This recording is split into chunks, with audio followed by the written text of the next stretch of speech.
how are you? Last name? Muhyiddin. So I'm Muhyiddin Atiku Balarabe. Yeah, that's the one. Atiku Balarabe. It's so difficult. Now I'm a student, but I take a part-time work in entrepreneurship and blogging things. Are you still studying or it's done? Yeah, I'm still studying Okay, what do you study? statistics. Oh, fantastic. What's your aim in life? What will you do with that? In Nigeria we have one problem. That is there is a gap of misinformation.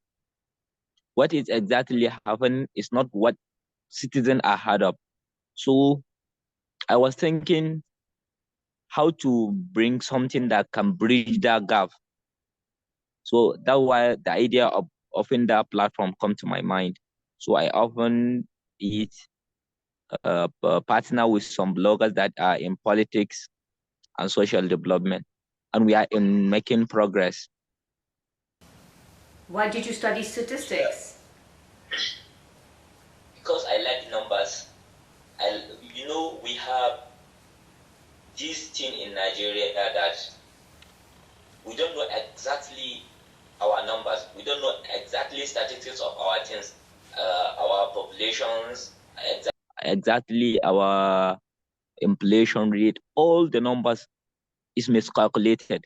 That's what take me to go and study that statistics. And I believe that statistics has no boundaries. As I'm rising, as I'm child, I hate it to be study one thing and have career exactly in the in industry. Like I hate it to be when you study medicine or medical related courses, you will end up in hospitals. And but I found statistics is that statistics has no boundaries. You can work everywhere. You can as there is, if there is a number there, you can go there. That's what make me go in statistics, and that what make me love that course. What exactly do you want to do with your knowledge of statistics or your education? After your education, where do you want to use it the most? This platform that I'm doing now, I want it to have strong, to be a some bridge between government and the grassroots communities. So I'm partnering with many people that have background in computer science, the entrepreneurship, and social development aspect, and women advocates. I have so many things that, but what I believe is there's one quote from Robert Kiyosaki that say, always make things look simple and stupid. I have this mission that I want to bridge that gap of misinformations. If you saw on internet or on news that federal government in Nigeria bring so many initiatives, so many programs for the poor people, but that poor people are not enjoying that thing. During Muhammad Buhari's tenure, last administration, I know some people that the federal government bring initiative for the farmers, but the same contractor that bring the generators and the farms tools is the same man that is still buy it from the farmers.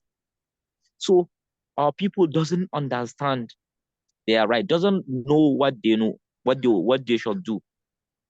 So I want to partner with people that know how to do these things. So Muhyiddin is part of a group of youngsters that call themselves the Political Pop. Political Pop is an organization that wants to bridge the gap between government institutions, social institutions, and the grassroots level people. To put it in their own words, Political Pop is an organization dedicated to promoting government affairs, politics, youth and women inclusion, and social development. And their mission is to bridge the gap of lack of government information and misinformation among grassroots communities.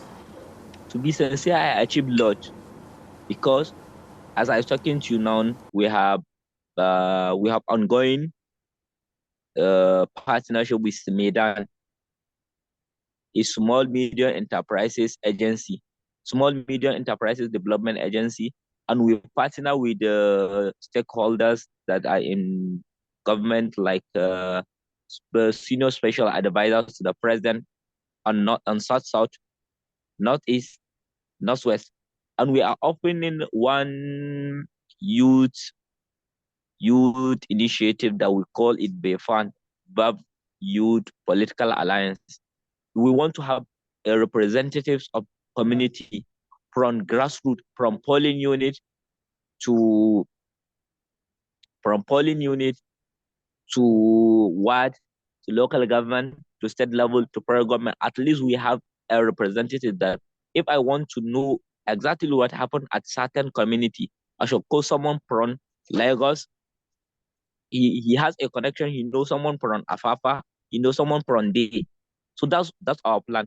And as I'm talking to you now, we have people from Lagos. They already joined the initiative from Sokoto, Zamfara. At least we have 7 states. And for that bridging girl, we partner with that I call it SSA. That's one give hub. She's the SSA to the president on community engagement in South. So I'm trying to repeat what you're saying, just the gist of it. What you're trying to do is have youth representatives at polling booths because you fear that election process is being meddled with. Is that the reason? Yeah. We are trying to do one thing, that political summit, because I understand that in Africa there is people advocate for entrepreneurship, human rights, but there is none organization that teach people about politics. All in our country, especially in the region that I come, because I come from northern part of Nigeria. So people take that if you see woman in politics, she's just she don't know what she are doing. She don't have integrity. Maybe people take her any woman you saw in politics as prostitute, and any youth you saw in politics, if he's not son of politicians or he has a money to participate in politics, he's a political talk. So I want to change that narrative. I have one friend that he's a SRA president at Polymath University, and one from Sokoto, the president of student SUG, that is Student Union Government President in Osmanu Danfodi University. We are talking with them that we will plan a political summit in the universities where we'll bring young politicians to talk how to engage in politics, and we will relate it that the similarities between student union government and like the normal politics that we play, because you will see a student start from a normal student until he lifts himself to the SUG president. But after finishing the university, you will see the same guy that fought to be a president of union government, struggling offices in name of searching for a job. So we want our students to understand that there's no difference between school politics and normal politics.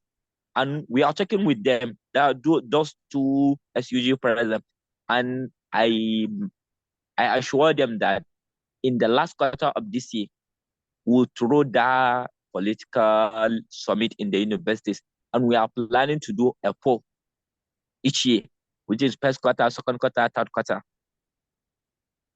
We'll do it. We'll throw events, call it a political summit. We'll bring the young politicians. There's one politician in Nigeria now, is a former Kaduna State Governor, son, Bello El-Rufai.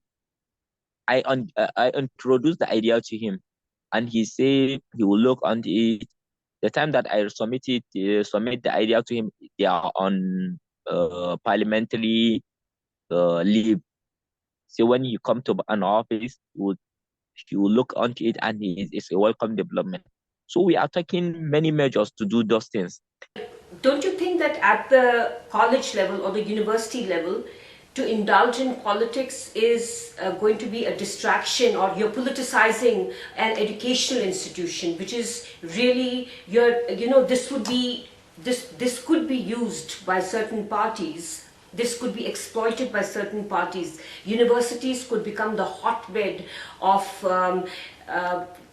political activity, which is not fair, because what happens then is that every party will run after, let's say, students, and they will try and make them into, turn their ideology into what their party ideology is. And at that young age, it could make a lot of difference. And whichever party has more money would rule the roost, would be more powerful, because they will throw money at students and win over their ideological stance. What do you have to say about that? We are not going to partner with any political, and we are not going to campaign for anybody. And we want our students to understand exactly what they want as a citizen of Nigeria. So we want them to know what exactly politics means. And in Nigeria, there is one thing that still now we are in serious situation, hardship, inflation rate is high, and everything. But do you know what? People, they are not blaming their councillors, they are not blaming their local government chairman, they are not blaming parliamentarians, both senators and representatives, they are not blaming governors. All they say is this Tinubu thing, this Tinubu era. People doesn't understand what is the difference between being a president, being a parliamentarian, being a senator, being a governor, being a state assembly, so we want to, and the second university is the best level that people to understand, because the university is preparing their students to the real world. So Dr. Summit, we are going to do it as to make them understand exactly what politics is, because we understand politics upside down in Nigeria. Politics of? We understand politics upside down. Oh, upside down. Okay. Okay. Yeah. What is the atmosphere in the university? Firstly, where do you study? Which university? Are you at the University of Nigeria? Which one are you at? Osman Naboli University. It's an Islamic university. No, it's not Islamic University. No, but what is where is it, Lagos or where in Nigeria? Osman Naboli University. It's not an Islamic University. It's a federal university. It's named after one of our greatest scholars in Sokoto. Which? Usman Danfodio is the one who founded the Sokoto Caliphate. So after federal government built a university, a federal university is called before Sokoto University. It's a federal university in Sokoto. But after that, the Sokoto people named the university after him. But it's not an Islamic university. Okay. Hope you understand. What's the atmosphere right now in the universities? Is there a lot of disenchantment? There's a lot of youth unemployment. So what is the environment there in, forget about Africa. I will come to that later. But what's the atmosphere in the universities and amongst the young people in Nigeria? You know that people need to understand this about Nigeria. Nigeria unemployment rate is not something that is bad in Nigeria. You know what is? People don't really understand what they want to go and study. This Dangote, after he finishes his refinery, he has to go to India to hire people to work in his refinery. What? Really? Why? Because there is no enough graduate to work with him in Nigeria. In Nigeria, you will see that, as my state, in Sokoto, We have pre-education from primary school, secondary school, up to university. It's pre-education. But in that situation, you will see a student graduate from university and go to, graduate from higher school and go to university and study guidance and counseling. There's no work for someone who go and do guidance and counseling or do some stupid. I don't want to put it that way to call some subjects stupid, because I understand that any subject matters, but we need our young ones to understand exactly which era we are living, which century we are living. We are living in AI. AI is trying to change the world, but you see a student in Nigeria go to university on scholarship and study some low cost because you want to graduate past or something like that. So what we are trying to do now is that to make our people understand exactly which world we are living. You will see many people relocating to Nigeria because they saw potential, they saw opportunity that our people didn't see. So to me, all our problem is we are problem ourselves, that if you go to university and study a best course, there's many courses that is outdated, but still people are learning it from private universities and they are outdated. And you know that you see that people go to study computer science, while computer science now has many. If you go to many industries, you say you have knowledge about computer, they will ask you which part. So tell me, so that's the university. In general, when you come out of university, you say that there are no jobs, but they go all the way to India to recruit people or to some other country to recruit people. So what happens? Is there a lot of disturbance in the Nigerian youth, or is there not? That I know that every country has its own problem, but ours is like people need to understand themselves. Right. Many of us believe that our problems belongs to some kind of people, like our leaders. You know, if you see the history of India, you know, the backbone of what they are so developing so fast is that Indians understand that no one can bring development to them. Their youth super fastly change to IT. So you were talking about the fact that people have to realize it's not just the politicians, but their involvement, and that's the motto of your statistics as well. I mean, how would you use statistics in that? How would you use your study of statistics in this mission of yours in life, of bridging the gap between the policymakers and the students or the ordinary people of Nigeria? How would you bridge that? There's one saying that say all our lives belong to statistics. All the life is statistics. Like you need to understand the numbers. Yeah. Exactly how many students do we have, and that is so like in IT. How many people are in IT in Nigeria? How many are from North? How many are from South? How many that is they are software engineers? How many? So that's why statistics come in.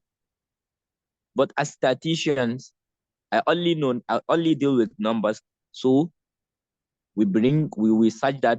So we have so numbers. We want to change it. We have so percentage. We draw chart. But that's why we are partnering with what we can get in numbers. We will study the numbers to interpret it and partner with someone that can take action on it. You know, my one fear for Africa is the fact that not only is religion and tribal politics at play, but also the fact that, the political system is not very stable. You, the individual consciousness is very high. Africans, or the, if I may call you, black community, is is extremely conscious, extremely intelligent. They know what they want from the government. However, there is a sense of deja vu, in the sense that the governments are corrupt. Every time, you have people like Obasanjo who drain the country of its oil resources. So you have these kind of fears in the minds of. So I see a kind of a revolt, or a kind of a chasm between the aspirations of the people who are very awakened and the governments that want to make their own money. So where will this end, this chasm? Will it end in violence? Will it end in consistent overthrow of governments? And then there's the foreign interference in Africa. And now you have Asian interference in Africa. Earlier it was the Western influence. Now it's the Asians and the Westerners fighting for the soul of Africa. But the soul of Africa is the resources of Africa, because that's what feeds you guys. So what are your thoughts on that?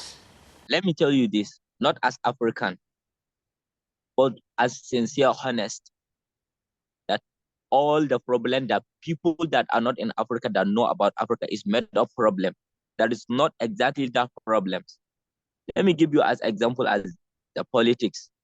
The era we are in Nigeria, as I know you are online, you saw many news about Nigeria every day. In our presidential candidates, all of them, apart from Konkosu, they are campaigning that they are going to do exactly as that guy, that Tinubu is doing. All of them, including Peter Obi, Atiku, him, the President Tinubu, except that Konkosu from Kano State. They say they are going to remove fuel subsidy. They are going to stop subsidizing dollar.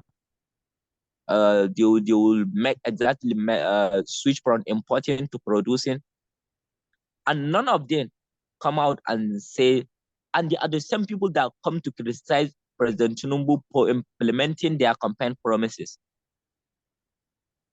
Especially, I don't have any problem with that Peter Obi or Ibo that support him. I don't have problem with them, but they are the ones that come out campaigning about, and you know that changes, especially in that we are more than 40 years on fuel subsidy. We are more than 40 years on dollarizing our economy. We are more than 40 years in, we are subsidizing dollar and everything.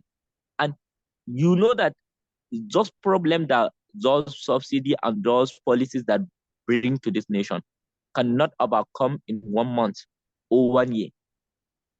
So they criticize Tinubu that he's the one who bring hunger, he's the one who bring kaza, he's the one who brings so things.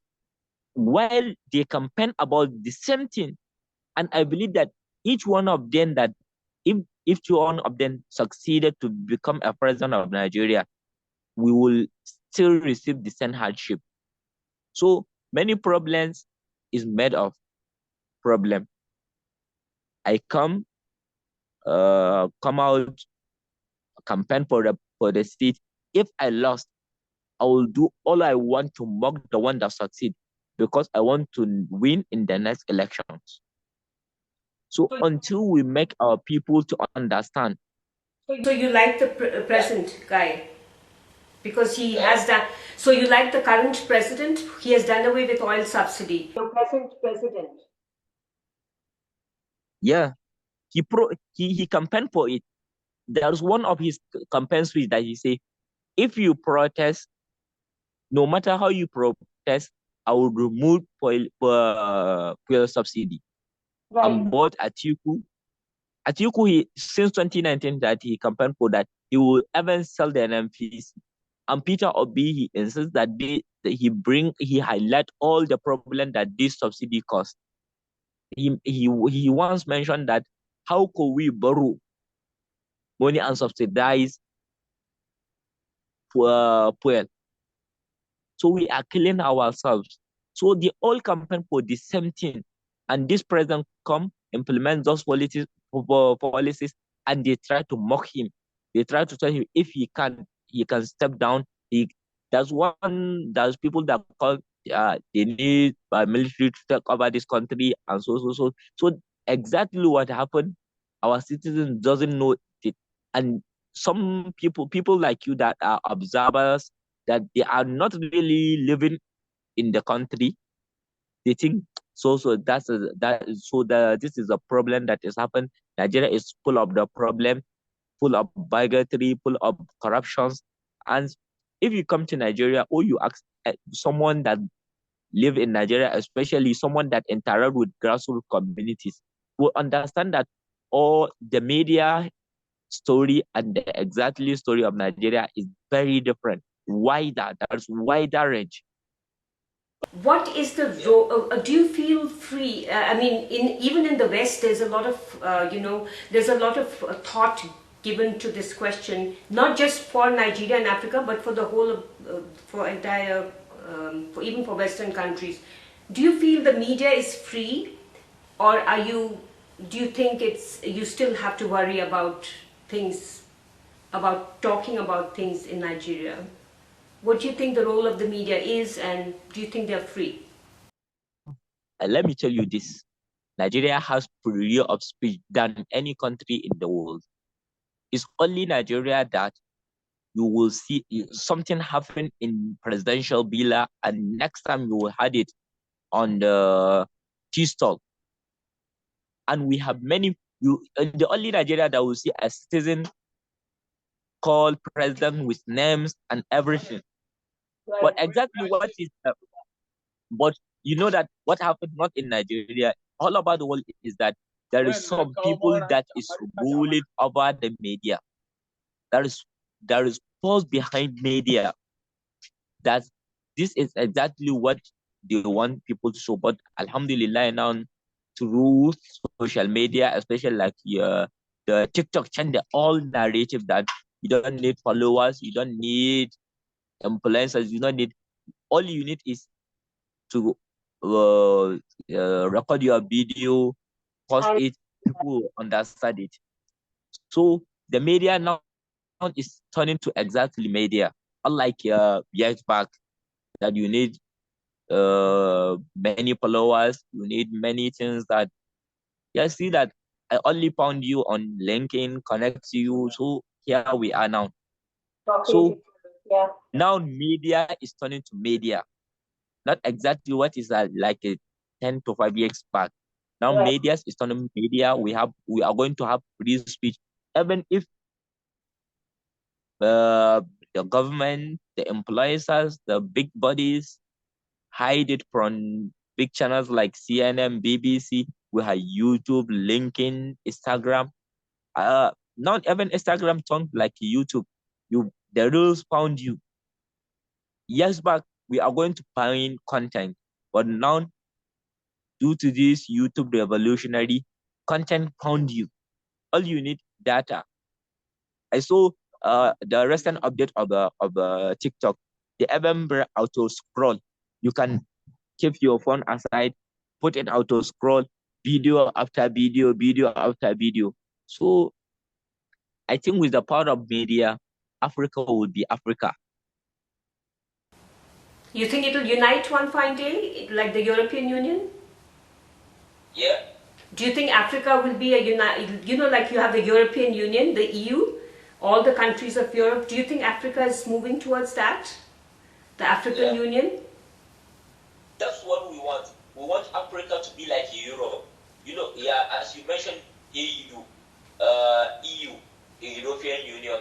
So if you are in Europe, Europe has euro as their currency. They don't have strict borders. They don't have that's all what we want in Africa. Is that happening? It's not easy. It's not easy. All I know is that it will work one day, but I don't know exactly which day.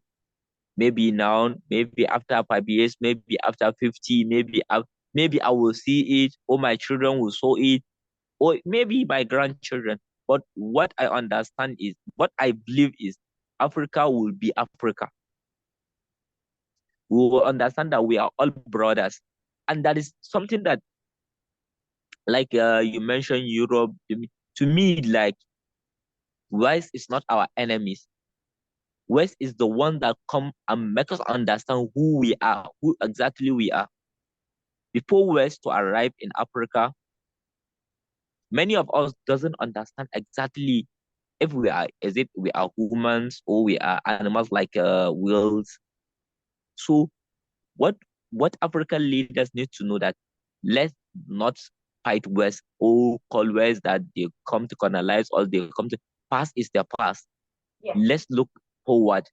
Let's UK come colonize Nigeria. Okay, now let's be like a UK and their neighbors. UK is in Europe, is in EU, so Europe doesn't have a strict border with Netherlands, with outside Europe.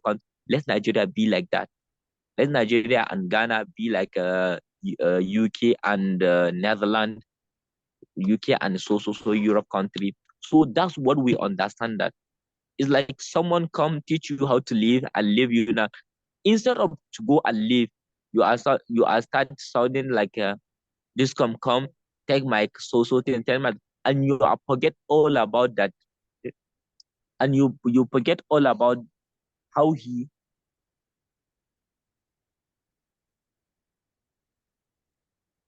and you forget about how he met you before now. So to me, that we need to understand that we shall not start looking back. We shall start looking forward. How do I want to, like there's one saying that from now to 20 years, you become somebody. The question is, who are you going to be? So all Nigerians believe that from now to 50 years, Nigeria will become so country. But the question is, which country is going to be? So we want to, the youth like me want to start and understand that we should not blame our leaders. We should not blame as I caught the last time that Indians understand that no one can bring progress to them. So they change the narrative by joining IT. Now many startup, many big IT companies, they are ruled by Indians like Google and many more. Thank you. Thank you so much. Thanks a ton. Yeah, thank you. If you go to YouTube if you go to YouTube now and search for anything, you will saw an Indian guy explaining it to you. So they understand the power of media and they use it. And here they are now. They are even calling that next Silicon Valley will be in India. Really? Okay. Okay. That's the same by Indians that next Silicon Valley will become in India. Why? Because their youth understand that the IT is ruling the world, so let's go and pursue IT. So that's what I want Nigerians to do. Let's know which gap. Let's know where is the opportunity there. Let's go and grab it. Awesome. Thank you so much. Have a wonderful day. Night, rather. Bye. So thank you. Thank you. Bye. I hope to have more. I hope to have this interview multiple times. Thank you. Thank you. I learned a lot from you. I learned a lot from you as well, my friend. Bye. Yeah, okay. Bye.